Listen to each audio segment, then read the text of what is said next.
بسم اللہ الرحمن الرحیم۔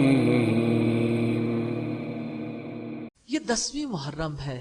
یوم عاشورہ کی فضیلت کے بارے میں دیکھیں گے۔ محرم کے مہینے کی 10ویں تاریخ کو عاشورہ کہتے ہیں۔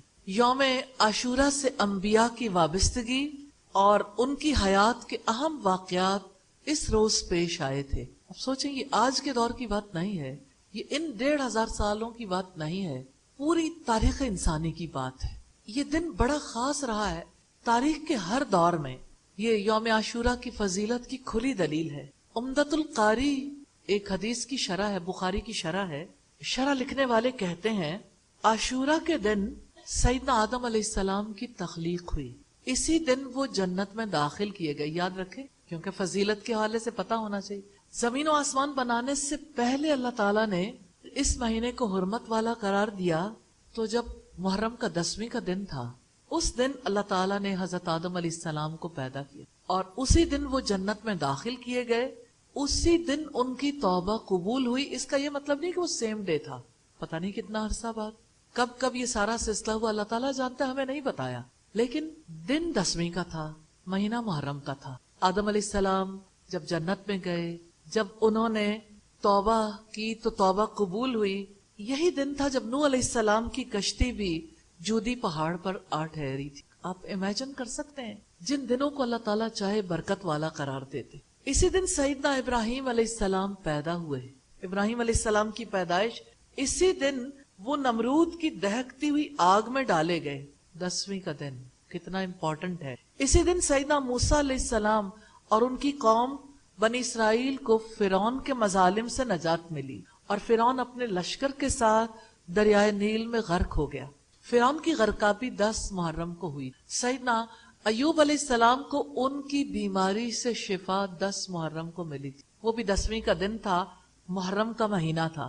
سیدنا ادریس علیہ السلام کو آسمانوں کی طرف جب اٹھایا گیا، وہ بھی 10 محرم کا دن۔ سیدنا سلیمان علیہ السلام کو ملک کی عظیم بادشاہت نصیب ہوئی، وہ بھی 10 محرم کا دن جب اعلان ہوا۔ سیدنا یعقوب علیہ السلام اپنے بیٹے کی جدائی میں نابینا ہو گئے تھے، جس دن ان کی بینائی لوٹی، وہ بھی 10ویں محرم کا دن تھا۔ اسی دن سیدنا یوسف علیہ السلام کنویں سے نکالے گئے۔ یا اللہ، ہر بار اسی دن پر کوئی نہ کوئی خاص واقعہ رونما ہوتا ہے، تیرا حساب کتنا ایکوریٹ۔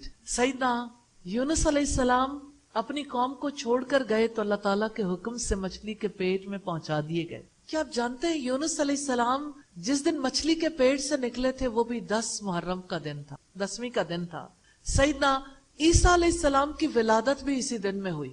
اور کس پیغمبر کی ولادت اس دن ہوئی تھی؟ سیدنا ابراہیم علیہ السلام کی۔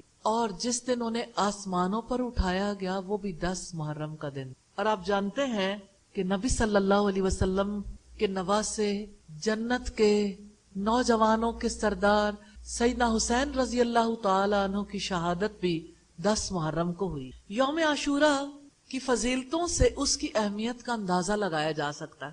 شیخ عبد القادر جیلانی کی کتاب ہے غنیۃ الطالبین، اس میں لکھتے ہیں کہ 10 محرم کو عاشورہ اس لیے کہتے ہیں کہ اس میں اللہ عز و جل نے 10 انعامات عطا فرمائے، 10 چیزیں۔ اب وہ 10 چیزوں کا تذکرہ کرتے ہیں۔ حضرت نوح علیہ السلام کی قوم نے جب ان کی زندگی مشکل کر دی تو نجات دینے کے لیے محرم کا انتخاب کیا گیا، اور نوح علیہ السلام کے ساتھ جو کشتی میں سوار ہوئے انہیں بھی اسی مہینے میں بچا لیا گیا۔ اور وہ کشتی جو چلی تھی، جودی پہاڑ پر آ کر ٹک گئی تھی، وہ محرم کا مہینہ تھا اور 10ویں کا دن تھا۔ یونس علیہ السلام مچھلی کے پیٹ سے نکلے تو محرم کا مہینہ تھا۔ یہ مہینہ یونس علیہ السلام پر اللہ عز و جل کے انعامات، ان کی دعا کی قبولیت کا مہینہ تھا۔ ابراہیم علیہ السلام کو آگ میں ڈال دیا گیا تو اللہ تعالیٰ نے ان کے لیے آگ کو ٹھنڈا کر دیا، یہ بھی 10ویں محرم کا دن تھا۔ سیدنا موسیٰ علیہ السلام کو اللہ تعالیٰ نے فرعونیوں سے نجات دلائی، وہ بھی محرم کا مہینہ تھا اور 10ویں کا دن تھا۔ اور فرعون کو غرق کیا، وہ بھی یہی دن تھا، عاشورہ کا دن۔ حضرت عیسیٰ علیہ السلام کو آسمانوں پر اٹھایا گیا، وہ بھی عاشورہ کا دن تھا۔ نبی صلی اللہ علیہ وسلم کو اللہ تعالیٰ نے مکہ کے کافروں سے نجات عطا کی تھی، وہ بھی محرم کا مہینہ۔ مدینہ میں آپ کا والہانہ استقبال کیا گیا، وہ بھی محرم کا مہینہ تھا. یہ مہینہ تو انعامات کا مہینہ ہے، یہ مہینہ تو نجات کا مہینہ ہے، یہ مہینہ تو شکر کا مہینہ ہے، یہ مہینہ تو ہجرتوں کا مہینہ ہے. نبی صلی اللہ علیہ وسلم نے شکرانے کے طور پر اس میں روزے رکھنے کا حکم دیا.